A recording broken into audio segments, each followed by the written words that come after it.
Badal som, ako po ceste beha kačička s malým.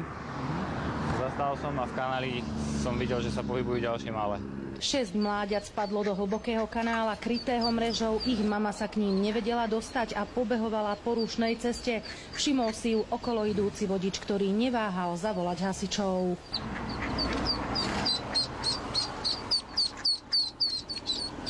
Za mamičkou.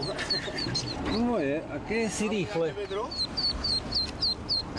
Zlaté to je. Upozorňovali odstavenými blikajúcimi autami okolo idúcich vodičov na to, že sa na ceste niečo deje, aby spomalili. Ďalšie mláďa uviazlo na druhej strane cesty. Hasiči liezli do kanála popri autách, ktoré cestou prechádzali. V premávke si tak museli dávať pozor aj sami na seba.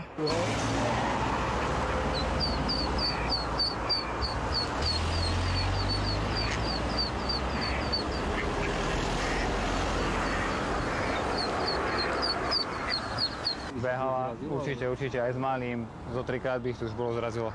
Kačacia rodina prešla z Hrona cez 2 dvojprúdovky plné aut. Hasiči ich naložili do vaku a odviezli späť k vode. Všetky sa bezpečne vrátili tam, odkiaľ sa vybrali na výlet. Oni pôjdu za ňou.